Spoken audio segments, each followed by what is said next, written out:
E pra të nderuar miqtë e mi, ja ku po ritakohemi sërish së bashku, këtë herë për të komentuar pak raportin e Brikenës edhe të Mateos. Brikena dhe Mateo janë shëndruar në fenomen dashurie, janë shëndruar në çiftin fenomen. Ç'në kupton kjo gjë?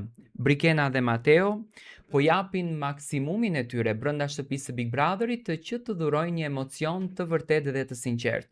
Jetojmë në kohën ku emocionet e vërteta nuk janë më, emocionet e sinqerta nuk janë më, por siç duket Brikena dhe Mateo po mundohen ta japin këtë ndjesi brenda kësaj shtëpie. Tani shumë prej të gjithë shqiptarëve në fakt nuk besojnë në asnjë mënyrë tek ndjenjat e Brikenës dhe e quajnë Mateo në një farë forme që nuk dua ta them budalla, që bleu gjithatë bol, ja dha Brikenës, boli është Arusha që ajo vetja ka vënë emrin, edhe Brikena mori bolin, por la Mateon. Tani, unë shoh te Brikena dhe te Mateo një afrimitet shumë të madh se sa e kanë patur më herët. Nëse më herët Brikena ishte shumë e prerë që të krijon marrëdhënie, që të krijon lidhje, që të krijon ndjesi me Mateon, tani ka një diçka që ajo e kërkon vëmendjen e Mateos, por Mateo është aq tradicional, është aq i thjesht, është aq njerëzor sa që në asnjë mënyrë, domethënë, nuk ja jep këtë vëmendje Brikenës. Ai qëndron gjithmonë stoik, koherent me gjën e vet, ja ka thënë që e don, ja ka thënë që e simpatizon, por e gjitha kjo mbetet në kuadër të simpatizimit. Tani, çfarë po ndodh me këtë çift? A do të bëhet Mateo dhe Brikena ndonjëherë çift? Unë do të kthehem pak tek Big Brotheri i Luiz Ellit. Ju e mbani mend, Kiara ishte e prerë, nuk kishte gjë në botë që Kiarën mund ta binte që të ndërton diçka me Luizin, por ja sot Kiara ka fëmijë.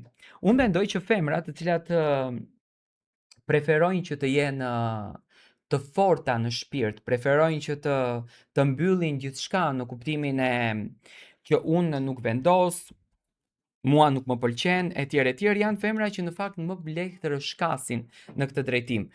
Brikena dhe Mateo nuk mund të themi që kanë qenë të dashuruar në një kohë kur realisht ato të dy kanë qenë 20 vjeç, vetëm kanë shkruar dhe normal që të ndikohet daja, halla, etj.